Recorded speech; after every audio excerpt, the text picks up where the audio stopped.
ازيك يا وائل، عامل ايه؟ الله يخليك يا عم محمد. انت ابن الحاج مبروك؟ ايوه. طيب انتوا زارعين هنا ايه؟ لب. لب. عباد. ها؟ عباد. عباد شمس. هو بتزرع دلوقتي؟ السلام عليكم.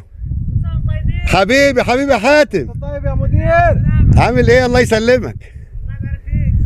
حبيبي حبيبي. حبيبي. اما تيجي الفرافره عدى عليا. حبيبي حبيبي. يعني ممكن نشتغل من بكره؟ لا سيبني يومين كده. برضه كل مره سيبني يومين. يا عم هم يومين بالظبط ان شاء الله. ماشي. أول أسبوع. هشتكيك للجمهور، الجمهور عارفك على فكره. والله العظيم مرحب بيكم بالجمهور. بص يا جماعه، الشجر ده بقاله سنتين اهو. شوفوا بقى طويل زي اللي في البلد، كانه بقاله 5 سنين. عشان الشاي بس. حبيبي الله يخليك. تعالوا بالله عليكم. شكرا ليك. انتوا بتقول زرعت هنا ايه؟ عباد. زرعتوا حاجه تانية؟ سمسم. سمسم؟ جنبيه. في الارض اللي جنبها؟ واللي جنبيها مرنج. واللي جنبها مورينج. أيوة. بس انتوا كنتوا زرعتوا الموسم اللي فات ده ايه؟ شيح. شيح؟ قبون. تعالى هنا، تعالى.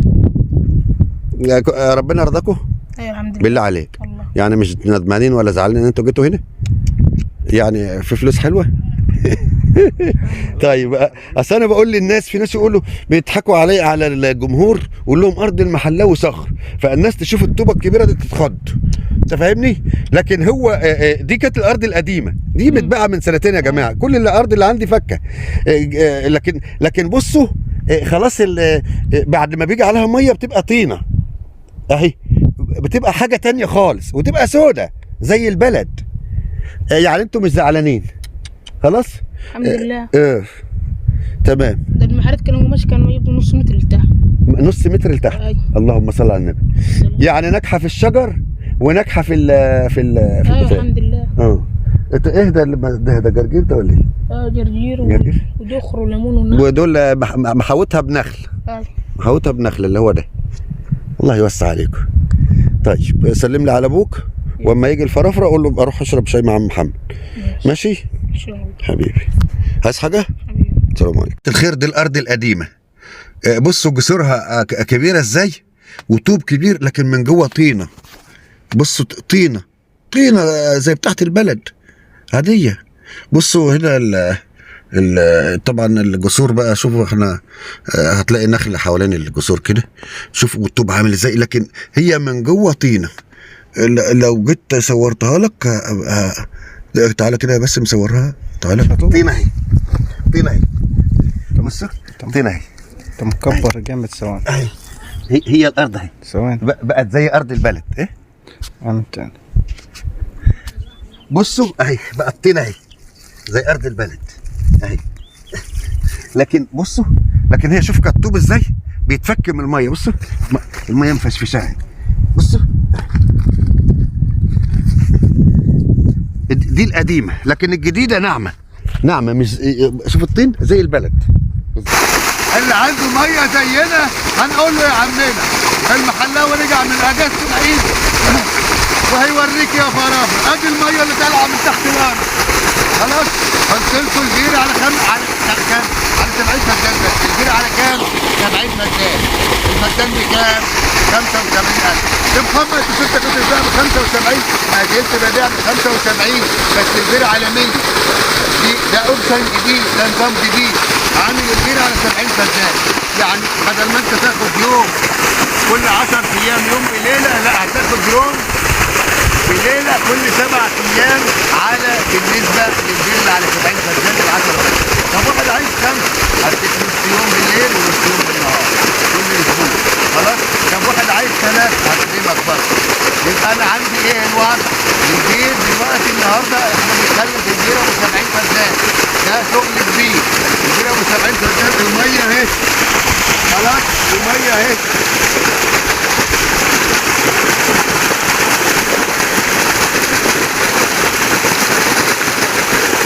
جزء في المليون، 200 جزء في المليون. خلاص؟ عايز تزرع نخل، عايز تزرع شجر، عايز تزرع رمل، عايز تزرع اللي انت عايز تزرعه مع اعشاب طبيه. الميه لما تكون حلوه ما فيهاش املاح تنزع في الاعشاب الطبيه. هنا الاعشاب الطبيه بتجيب ان شاء الله بتجيبوا الفدان مثلا من 150,000 ل 400,000 على حسب نوع الارض بالذات. خلاص؟ انا بقول لك الفدان كله بكام؟ ب 85,000. البيت، الطاقه، بالديزل بالغاز بالتصريح بالطرق بالموازير دي كله ب 85. طب ليه يا محمد انت بتزرع في المزارع يا جماعه؟ من ايام كان زرع فيه صح وزرع بنزين بس هو انا افتكر العالم اما افتح لك باب رزق تقول لي ليه انت مش زارع انت؟ خلاص بعدين انا ما بعرفش ازرع غير البرسيم وسن الشوك والنخل ولا اي الناس كلها كده. اي حاجه ثانيه انا ما بعرفش ازرعها. خلاص عشان انا مش فلاح.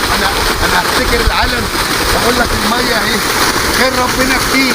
تعال خد لك 5 خد لك 3 خد لك 10 خد لك 20 7 كيلو من المدينه. يعني انت جنب المدينه معاك موتوسيكل معاك موتوسيكل معاك عربيه. طب انا ما معيش حد في ناس من اللي في الموقع معاك موتوسيكل هياخدك الفراغ. طب انا عيالي في المدرسه هناك وعايز اقعد في الارض. في واحد برضه من عياله في المدرسه والفرافره بيروح بالموتوسيكل هيعدي عليك الصبح ياخد عيالك في الخراجيل. انت مودي عياله مره بالموتوسيكل وهو يودي عيالك مره. المقصود اللي عايز ينجح مش هيجيب العيب. اهي الميه اهي تعالالي. انا جيت العرض ده شغال لحد 1/7 النهارده 9 يعني 21 يوم. بعد 1/7 ابو 85 هيبقى ب 100,000. يبقى العرض ده شغال لمده 21 يوم. فدان 85,000 يصير على 70 فدان. كير طاقه وديزل كير طاقه وديزل. محدش بيعمل لك الاثنين يا طاقه بس يا ديزل بس. اللي عامل لك طاقه متحركه ووشين. خلاص فدان 85,000 لمده قد ايه؟ 21 يوم. بعد 21 يوم هو ب 100,000. طب الفدان ابو 75 الفدان ابو 75 هيبقى ب 80. هو برضه الفدان ابو 75 هينزل على 100 فدان. خلاص كير وطاقه وديزل برضه بس اخره برضه 1/7 بس هيجيب 5,000 بس. لكن ابو 85 هيبقى ب 100,000. خلاص الميه اهي.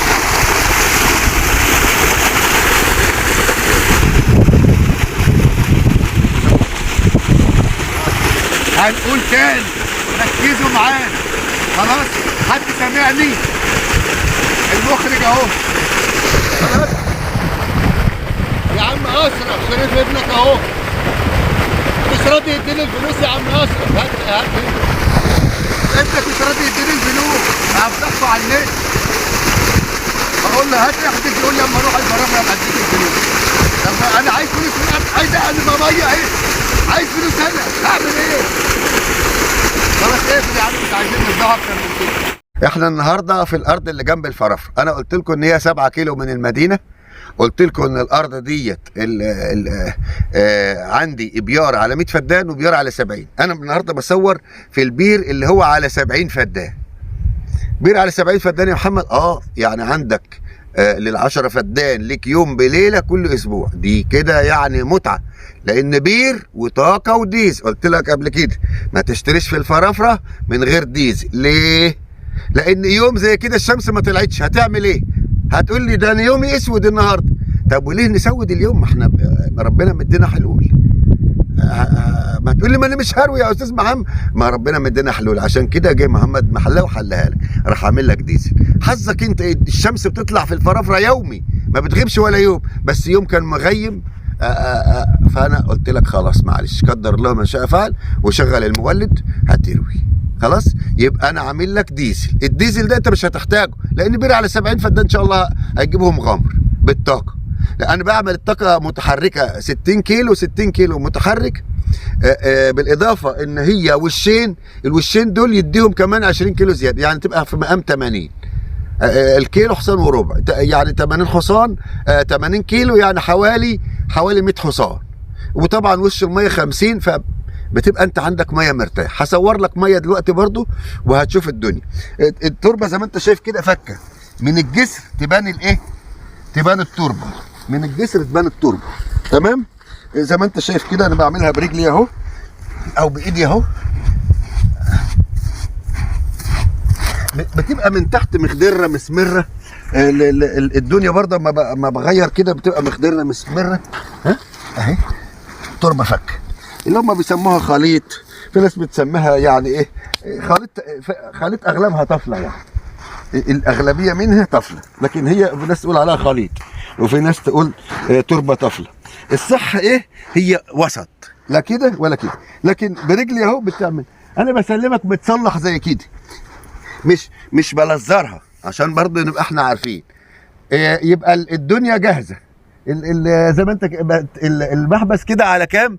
فدان الا ربع. ما بسلمش نص فدان، فدان الا ربع. انا شايف نص فدان المعدات ما تعرفش تلف قوي، وفدان كبير، فبسلمك محبس على فدان الا ربع. برضه هو مش محبس، هي طبه، عشان برضه يبقى الكلام واضح. المحبس ده بيبقى في بدايه الخط من هنا، بدايه الخط من هنا بيبقى طبب. تمام. طب واحد عايز يشتغل تنقيط عادي، بيركب الشبكه في دي، لان هي معدله تشتغل للتنقيط عادي. طب هو عايز يفتح غمر، يفتح الطبه ويروي. يبقى انت بتدوس على زرار تروي، زرار تبطل. دنيا سهله، مش زي زمان تجرجر المكنه ويطلع عينك مش عارف توديها الارض، وبعدين تحط الخرطوم في الترعه، وبعدين تحضر للمكنه ميه في الخرطوم وتدور بالمنافله والمنافله تعلق. لا، هنا الصحراء اسهل. هنا الفدان ب 85,000. طبعا قلت لكم البير على 70 فدان بس. طيب يا محمد مش انت هتبيع ب 75؟ ببيع ب 75، بس البير اللي على 100 فدان. البير اللي على 70 فدان زي كده الفدان ب 85,000. العرض ده لمده يعني بتاع 17 يوم، اخره 1/7. يبقى العرض ده اهو اخره ايه؟ 1/7، 17 يوم بالظبط. بعد 17 يوم الفدان هيبقى ب 100. طب ليه يا محمد الاسعار؟ تعالى والله شوف. احنا هنا دلوقتي الفرافره فيها الفدان فاضي في الارض اللي جنب الفرافره بيعمل 40 و50 الف فاضي. انا كنت ببيع من 3 سنين ب 2000 جنيه الفدان، والناس كلها عارفه، وعندي 20 فيديو شاهد في قناتي، عشان ما حدش يقول لي ده انت بتقول سعر غالي. انا اللي كنت ببيع الرخيص برضه. فانا بقول لك هنا العرض ده اهو ب 85,000، البير على 70 فدان، بير وطاقه وديزل. على فكره في ناس هنا بتبيعوا في الفرافره ب 120 و150.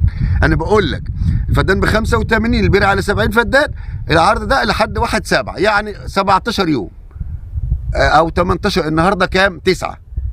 لا لسه 21 يوم اهو، عشان ما حدش يقول لي لا ده اصل انا كنت جاي لك في الطريق وحصل، اصل انا كنت كلمتك وتليفونك مغلق. طب ما مغلق كل يوم؟